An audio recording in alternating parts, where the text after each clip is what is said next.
Jésus-Christ est à la porte. Jésus-Christ est à la porte.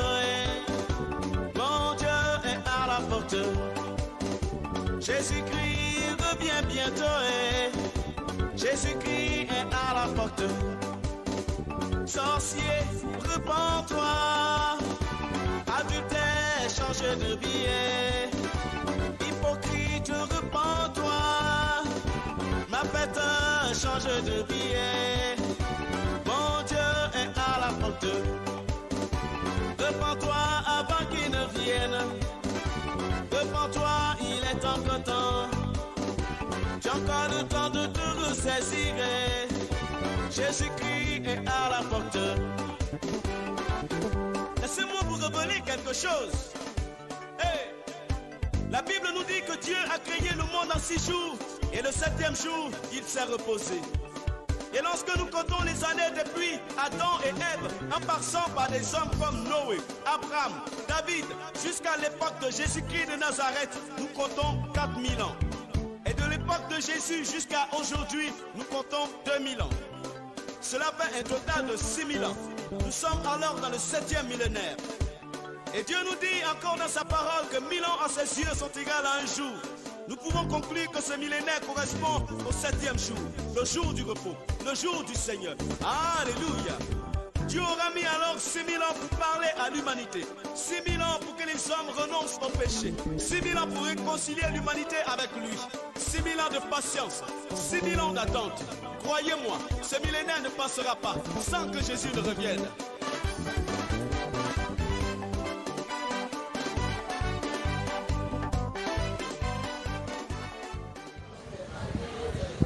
Shalom, shalom frères et sœurs. Je pense que tout le monde me connaît, je suis la sœur Joël. Le mouvement de la sainteté, la sanctification du corps, de l'âme et de l'esprit au Gabon. Aujourd'hui, je viens vous donner mon témoignage sur le Kalaba. Communément connu dans le nom du Kaolé. Voilà. Bon, c'est une révélation que le Seigneur m'avait donnée depuis, ça fait 1 an et 1 mois. Je vous demande pardon pour ce retard, parce que je voulais que le Seigneur m'enseigne comment vous livrer ce message. Et il a fait grâce, il m'a montré comment vous livrer ce message. Avant de commencer notre témoignage, je vais faire une prière. Éternel mon Dieu, mon roi, au nom puissant de Jésus-Christ et ton Fils, Père, je te bénis mon Dieu de tout ce que tu as fait, Seigneur Jésus, dans ma vie.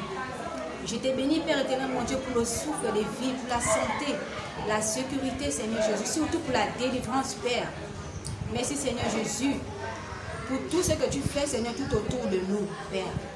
Car mon Dieu, mon roi, lorsque tu révèles, mon Dieu, quelque chose, mon Dieu, à ton enfant, Seigneur, c'est pour son bien. Père, je viens aujourd'hui devant mes frères et sœurs.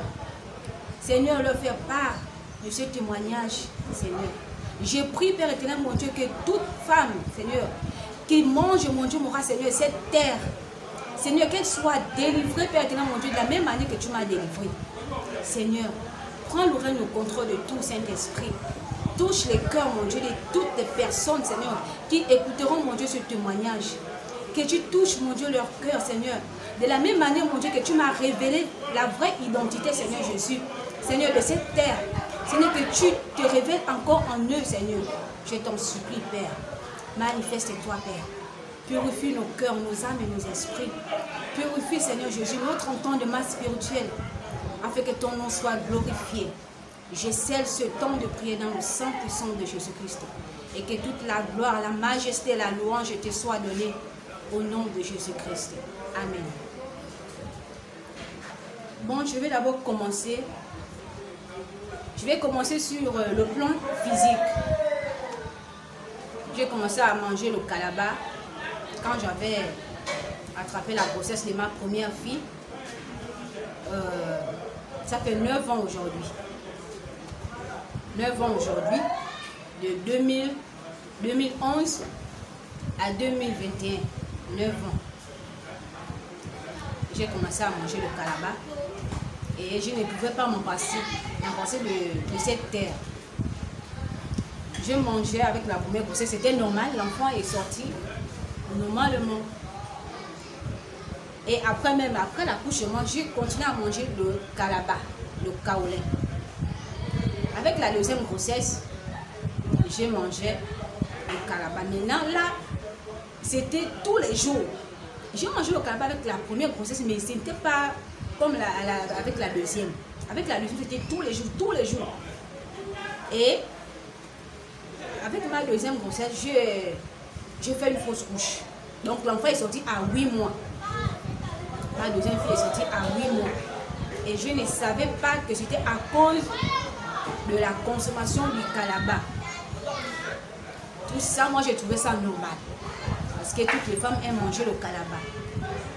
J'ai mangé le kalaba de 2011 jusqu'à 2020.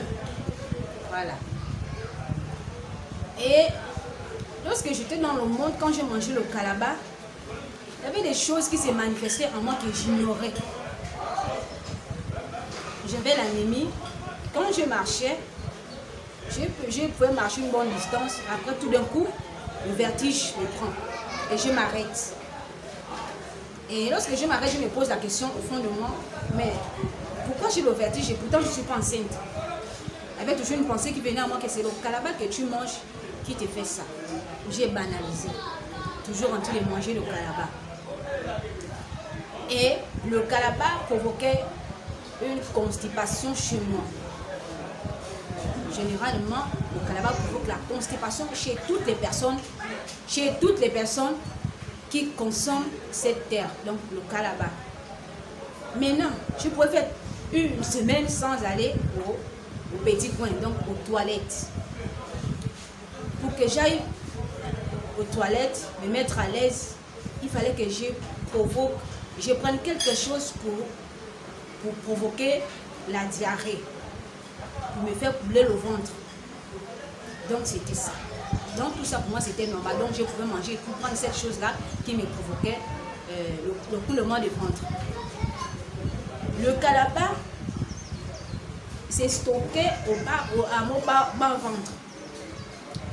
Donc quand je mangeais cette terre, c'était bon à manger dans la bouche. Mais quand ça descend, ça ne part nulle part. Ça c'est stocké au niveau de mon bas ventre. Donc ça fait une grosse boule. C'est comme si j'étais enceinte de 3 mois. Toutes les femmes qui ont enfanté peuvent comprendre ce que j'ai dit. Donc au niveau de mon bas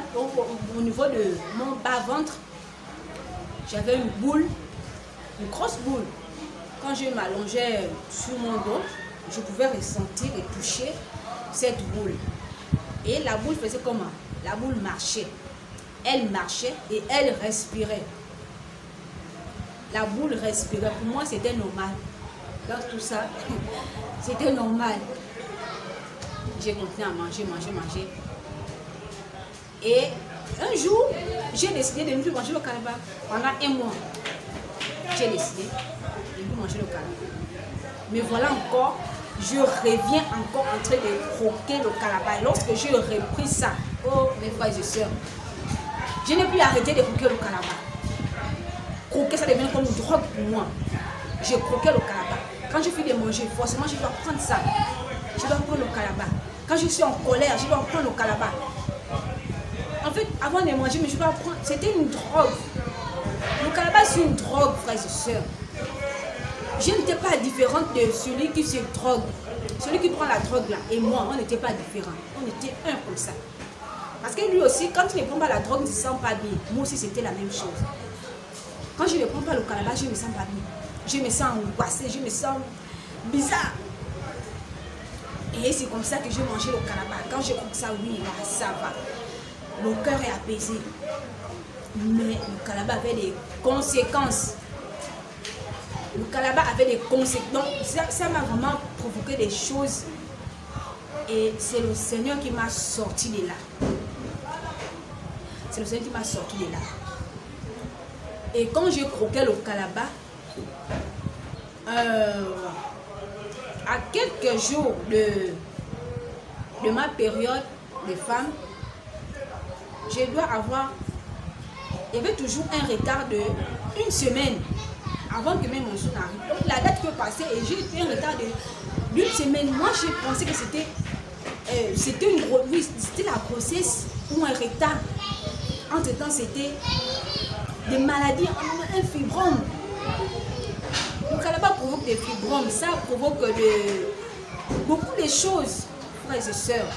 Parce qu'il y a aussi les hommes qui mangent le Kalaba. Ça provoque beaucoup de choses. Moi, j'ai mangé le Kalaba, j'étais accro au Kalaba. Le Kalaba est une drogue. Le Kalaba est une drogue. J'ai vu sur YouTube, beaucoup de femmes venaient donner témoignages sur le Kalaba, mais en fait, il y a certaines parmi elles, lorsqu'elles donnent le témoignage sur le Kalaba, que le Kalaba tue, le Kalaba est dangereux, elle a ça dans ses mains. Elle a fait, qu'est-ce qu'elle fait? Elle croque. Elle croque le Kalaba. Finalement, qu'est-ce que tu es venu faire? Voilà. Aujourd'hui, je viens vous donner la révélation que j'ai eue sur le Kalaba. Parce que j'étais fatiguée de manger le Kalaba. Manger le Kalaba, manger. Et je faisais comment? Lorsque mon mari me dit, je ne veux plus te voir manger le Kalaba. Ok, j'ai compris. Quand je vais chez le boutiquier, quand j'étais dans le monde, j'avais ma petite culotte avec des poches. Je prends le Kalaba, je mets dans la poche. Et quand il est dehors, pendant que moi je suis en train de faire la cuisine, je croque un peu, je remets. Quand je n'ai pas un habit qui n'a pas de poche, je prends le Kalaba, je mets dans le soutien. Je mets dans le soutien. Quand il n'est pas là, je croque. Je croque et je prends le lot, je rince les lèvres. Parce que ça reste souvent ici. Je rince mes lèvres. Là, c'est bon, j'ai déjà mangé. Pendant que je faisais ça, Dieu me voyait.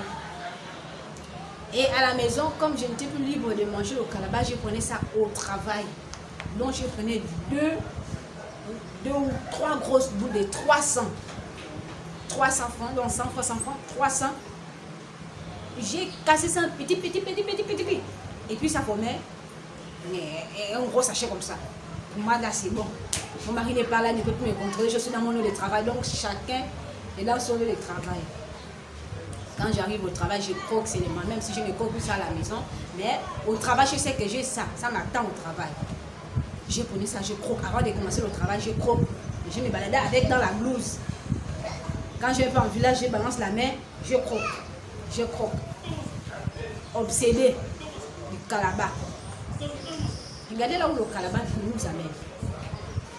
Le Kalaba, c'est un esprit. Le Kalaba, c'est un esprit. Beaucoup de gens se posent des questions, mais comment faire pour arrêter de manger le Kalaba? Je n'arrive pas à abandonner. Je vais abandonner, mais je n'arrive pas. Comment faire? Le Kalaba, c'est un démon. C'est un démon. Moi-même, j'ai vu ça. Parce que il y avait des jours où j'ai décidé, je ne mange plus le Kalaba. Après, l'envie revient, je recommence à manger. Donc, toutes les personnes qui consomment le Kalaba sont esclaves du Kalaba. Esclaves du Kalaba. Maintenant, qu'est-ce que moi j'ai fait pour abandonner le Kalaba? J'étais tellement fatiguée parce que ça me constipait et j'ai frôlé les hémorroïdes. Le Kalaba provoque aussi les hémorroïdes. J'ai frôlé les hémorroïdes. J'ai décidé, j'ai dit, je n'en peux plus. Maintenant, les gens me disaient souvent que le Kalaba, c'est la nourriture du serpent. Moi, je ne croyais pas, parce que je n'avais pas la révélation. Je ne croyais pas. C'est la nourriture du serpent, tu ne peux pas manger la nourriture du serpent, c'est ça. Puisque je n'avais pas la révélation, je n'étais pas convaincue. Je continuais à manger le Kalaba. Et lorsque j'étais fatiguée de manger le Kalaba, j'ai dit, Seigneur, je suis fatiguée de manger le Kalaba. Montre-moi la vraie identité du Kalaba. J'ai fait cette prière au Seigneur. La même nuit, le Seigneur est venu me montrer la vraie identité du Kalaba. Sur le plan physique, c'est là, c'est une pierre. La pierre là, elle a beaucoup de couleurs blanches, grises. Parfois, il y a le rouge aussi. Et ce qui est bizarre, lorsque tu consommes le calabash, si c'est le calabash rouge que tu consommes, quand tu vas aux toilettes là, c'est la même couleur qui sort. Excusez-moi. C'est la même couleur qui sort. Par contre, lorsqu'on prend le poulet ou les autres aliments, ce n'est pas l'aliment que tu as mangé que tu verras dans les excréments. Mais par contre, le calabash ne change pas de couleur. Que tu le manges, le calabash reste toujours, le calabash reste avec sa couleur. Si c'est le noir, c'est le noir que tu verras. Si c'est le rouge, c'est le rouge que tu verras dans les selles. Donc, j'ai fait cette prière au Seigneur de me montrer la vraie identité du calabash. Et c'était en 2020, le 6e mois. 2020. Donc, dans la révélation, il y avait un jeune homme qui vendait le calabash. Moi, je savais que c'était le calabash. Mais, ce qui était en l'intérieur de la boîte était transparente. La boîte était transparente. Je pouvais voir ce qui était en l'intérieur. Il y avait même la couleur là que nous voyons partout là. La couleur du calabash, ce n'était pas ce qui était en l'intérieur. Mais la couleur là, c'était un noir, un bleu qui tendait vers le noir. Un bleu qui tendait vers le noir. C'était comme ça la couleur du calabash. Ça, c'est maintenant sur le plan spirituel. Le calabash, c'est un poison. Et le jeune homme qui vendait le calabash là, je lui ai demandé, comme c'est lui qui vendait le calabash, je lui ai demandé de prendre un morceau et croquer. Il a pris un morceau du calabash et il a croqué. Frères et sœurs, il a croqué, mais sa bouche, il n'arrive même pas à fermer la bouche. Parce que c'est un produit mortel. Sur le plan spirituel, le calabash, c'est un produit qui tue à petit feu. C'est un produit qui tue à petit feu. Et il a croqué, il n'arrivait pas à fermer la bouche. Parce que c'était tellement amer. Amer. S'il fermait la bouche, il mourrait. C'était comme ça. C'était comme ça que j'ai vu dans la cuisine. J'ai vu au jeune homme là de croquer. Il n'arrive même pas à fermer la bouche, frères et sœurs. C'est un poison. Le calabash, c'est un poison sur le plan physique. Ça a l'air bon. Hein? Dans la bouche, quand tu croques là, je ne sais pas ce qu'on ressent même. Hein? Mais sur le plan spirituel, c'est un poison que nous consommons, nous tous, les hommes et les femmes. C'est un poison. Nous devons nous débarrasser de ce poison. Et lorsqu'il est resté comme ça, avec la bouche ouverte, il n'arrive pas à dormir parce que c'était un poison. Et je suis sortie du songe. J'ai commencé à remercier le Seigneur de m'avoir révélé la vraie identité du calabash. Maintenant, le calabash, c'est la nature du serpent. Nous allons prendre la Bible dans Genèse 3, au verset 14. Le Seigneur dit ceci. L'Éternel Dieu dit au serpent, puisque tu as fait cela, tu seras maudit entre tout le bétail et entre tous les animaux des champs. Tu marcheras sur ton ventre et tu mangeras de la poussière tous les jours de ta vie. C'est là où j'ai eu la confirmation que le calabash, c'est la nature du serpent. C'est biblique. C'est la nature du serpent. Beaucoup vont chercher à contredire à la parole de Dieu. Lorsque Dieu crée une créature, peu importe, l'être humain, un animal, forcément il a sa nourriture. Chaque créature a sa nourriture. Donc la nourriture du serpent, c'est quoi? C'est de l'argile que nous mangeons. Le calabat. Ça, c'est la nourriture du serpent. Mais nous, les enfants de Dieu, nous avons tout dans nos maisons. On va encore... regardez comment on discute la nourriture du serpent. On a tout dans nos maisons. Qu'est-ce qui nous manque? Dieu nous a tout donné. Il nous a tout donné. Mais on discute la nourriture du serpent encore. Le calabat, l'argile, c'est pour le serpent. Laissons ça pour le serpent. Ça, c'est sa nourriture. Et je suis allée encore dans les réseaux pour chercher les conséquences sur la consommation, les conséquences dues à la consommation du calabat.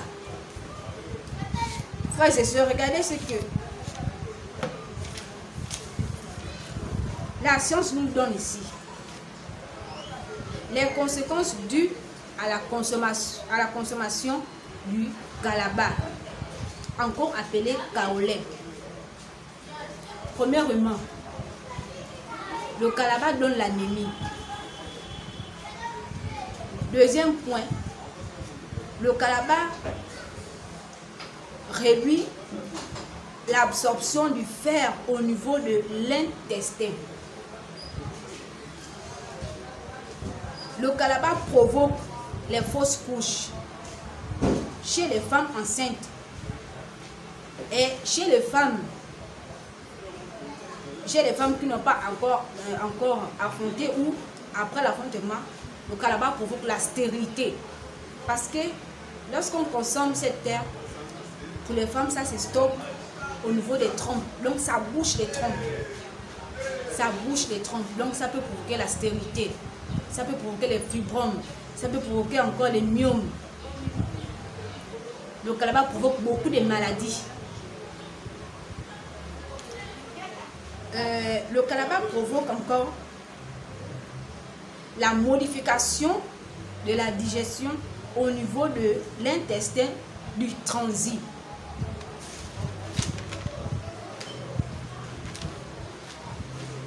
Le calabat provoque, là nous sommes maintenant à la formation du calabat.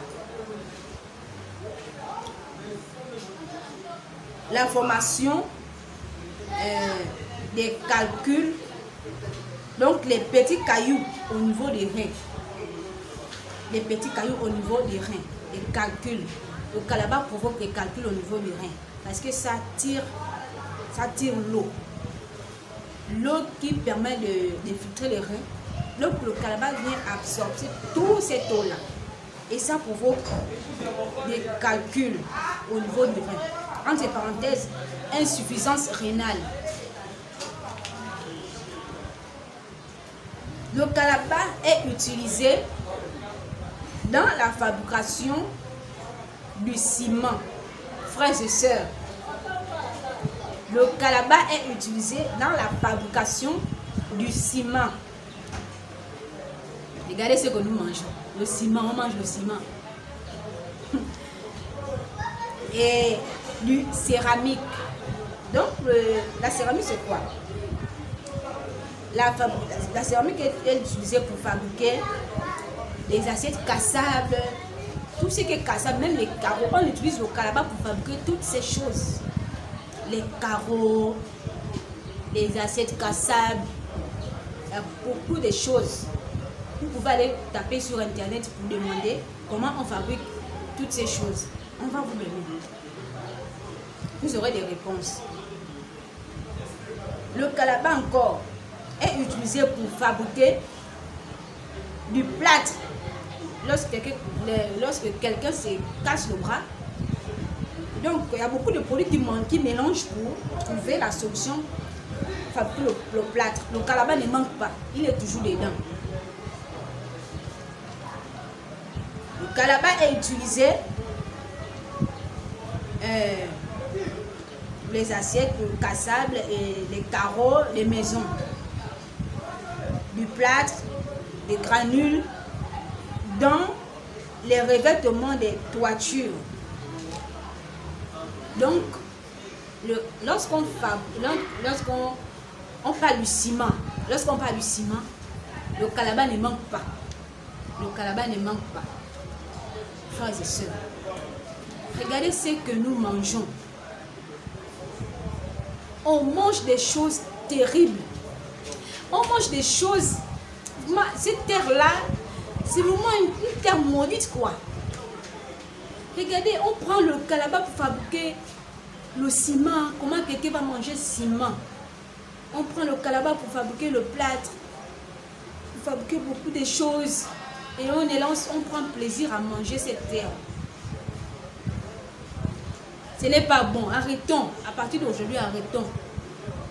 Si tu n'es pas convaincu de cette révélation, demande au Seigneur. De la même manière que j'ai demandé au Seigneur de me délivrer du calabat, tu peux le faire aussi.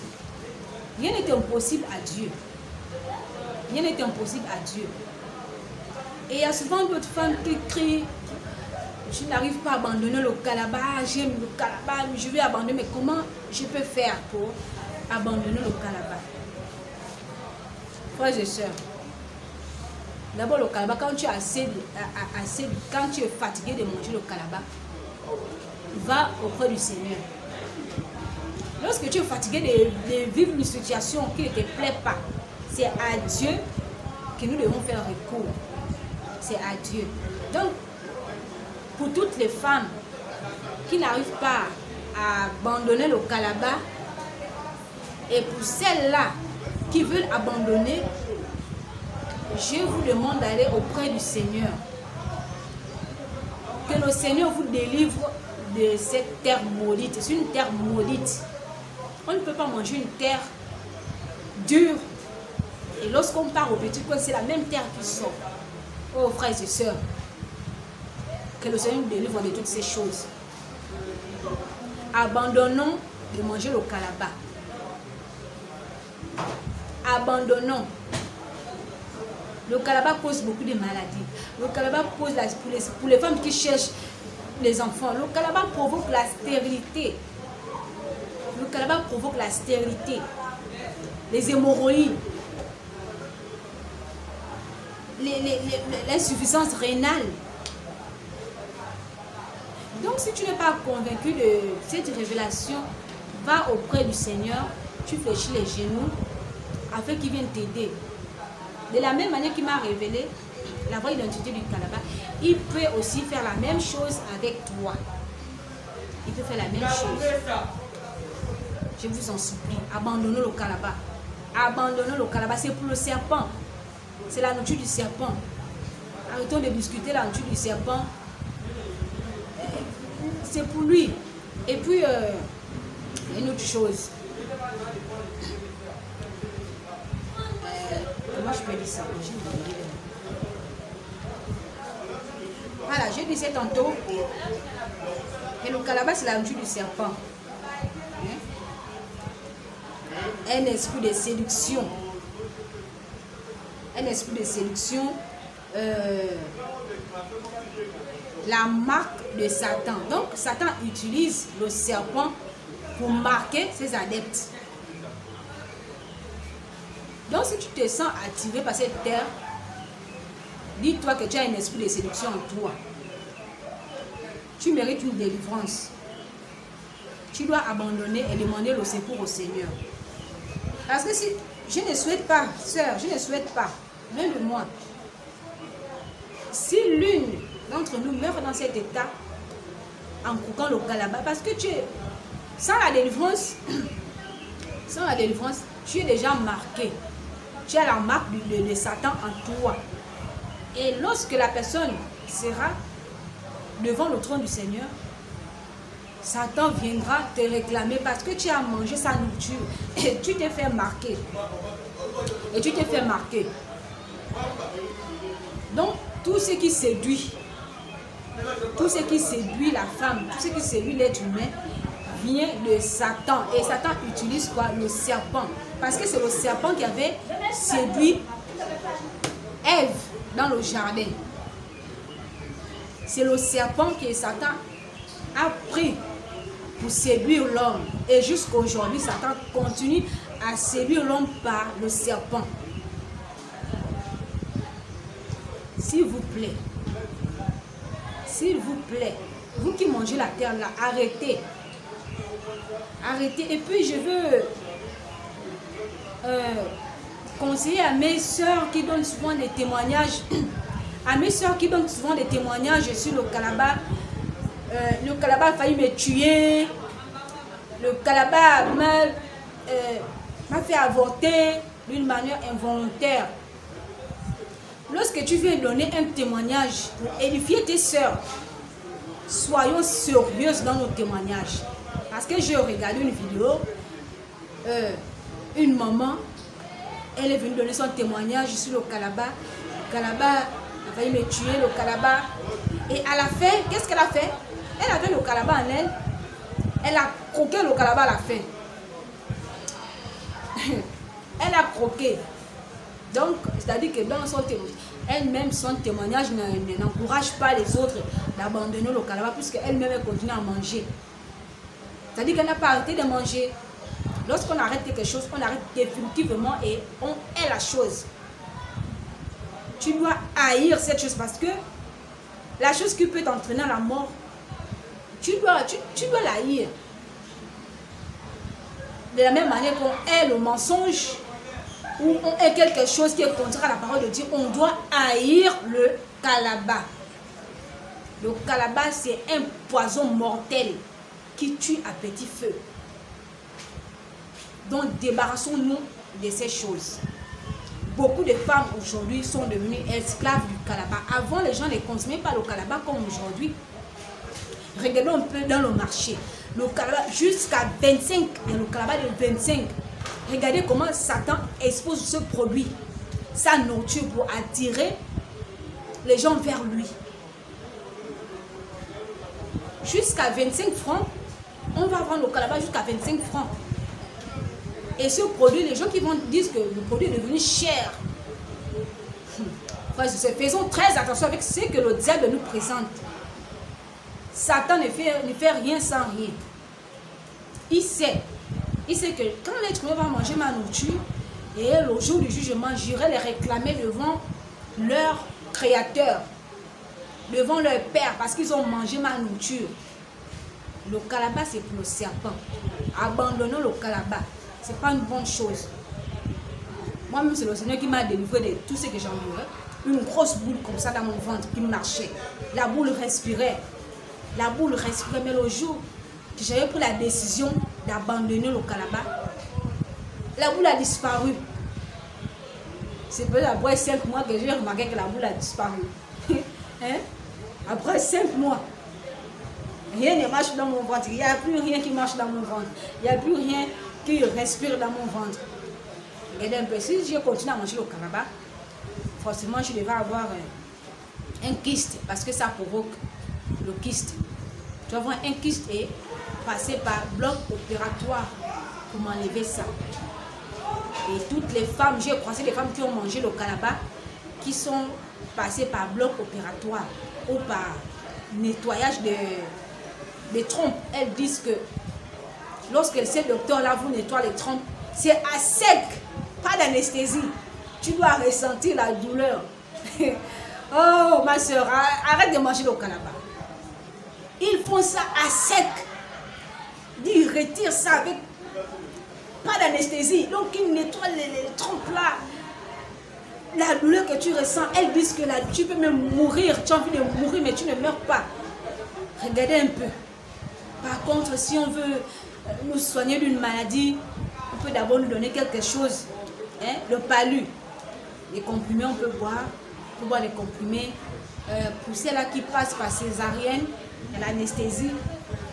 Mais pour celles-là qui sont passées par ce processus de nettoyage des trompes là, c'est à sec. Arrêtons. Arrêtons d'aller expérimenter ce genre de choses. Arrêtons, s'il vous plaît. Arrêtons. Allons-y au Seigneur. Si tu n'arrives pas à abandonner quelque chose, demande au Seigneur. Seigneur, je n'arrive pas à abandonner ceci. Je n'arrive pas à abandonner cela. Comment faire? Forcément, il va te dire comment tu dois faire pour abandonner la chose. Puisque avant que tu te parles, il voit déjà la pensée en toi. Il connaît ton désir. Forcément, il va t'exaucer. Si tu le veux, bien sûr. Si tu le veux, il va exaucer à ta demande. Donc, c'est ce témoignage que je voulais partager avec vous. Et je prie encore que toutes les sœurs qui tomberont sur ce témoignage fassent bon usage. Et s'il y a d'autres qui ont encore des difficultés, qui mangent le calabat, qui ont encore des difficultés, laissez-nous des messages.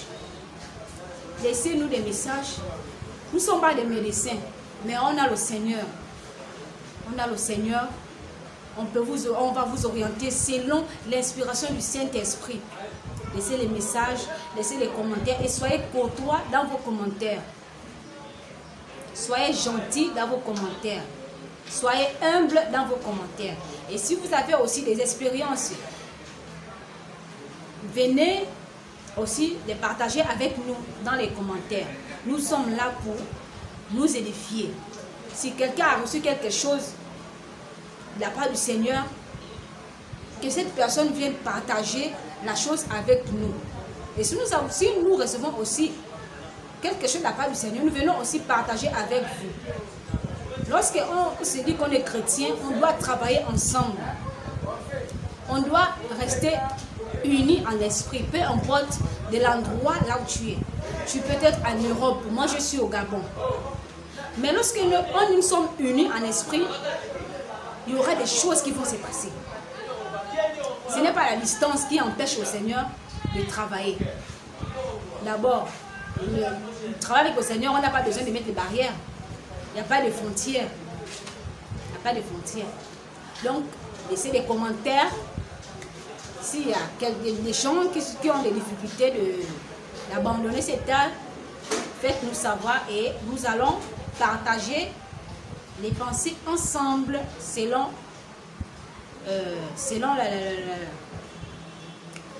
le Saint-Esprit. Voilà. C'était tout, frères et sœurs. Je vous dis shalom.